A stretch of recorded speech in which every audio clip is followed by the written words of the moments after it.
Hello, my lovelies. I wanted to share with you a tip on how to avoid some of the anxiety based on what's happening today.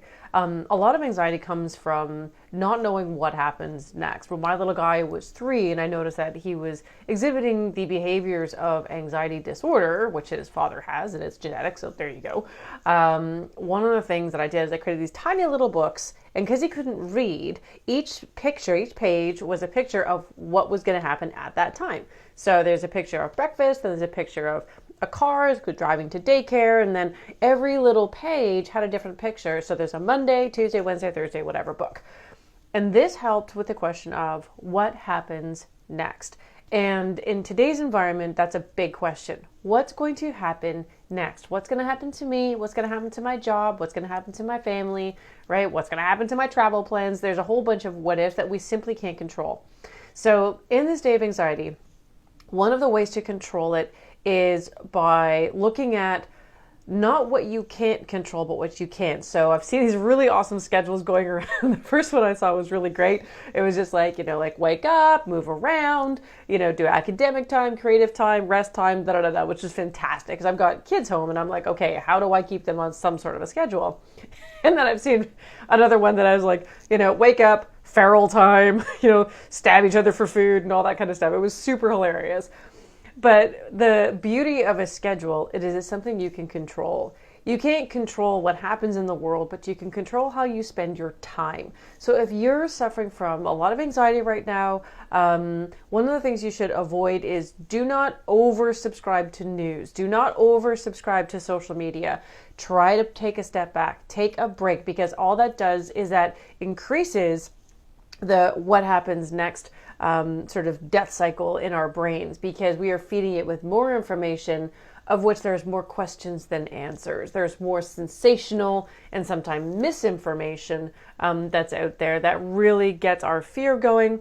Fear makes our brains small, and fear makes us not able to think in ways that allow us to move ahead and to cope with what we're doing right now. So get out your schedule. So I've got a great book right here. It's my high performance planner.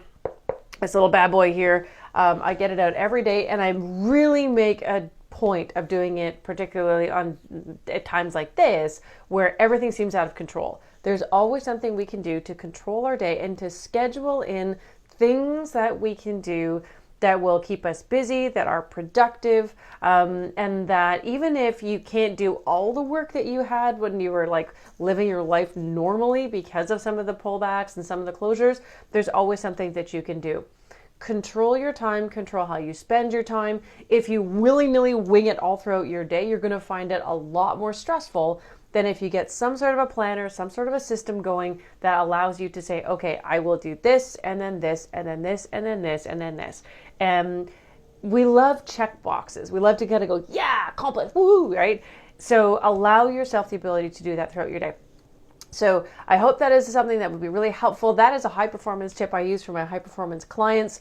If anyone wants to talk to me about some of the stress that you're going through right now, I literally wrote the book about, not the book, but a book, this whole Think Again book. And I really want to encourage you guys to do just that. When you're royally boiling out of control, when the train has left when the anxious train has left your station, think again. And there's actually a chart in here. I don't know if I can find it on a whim, because I actually don't know exactly which page it's on, but it's called the Story Changer chart. It's in chapter 4, and then in chapter 5 we talk about the assumption changing chart, because the assumptions we make are often incorrect, and there's a lot of assumptions being made right now. So you can get this book on Amazon, and it's 1983 Canadian. This is a strange number, $14.95 in the US.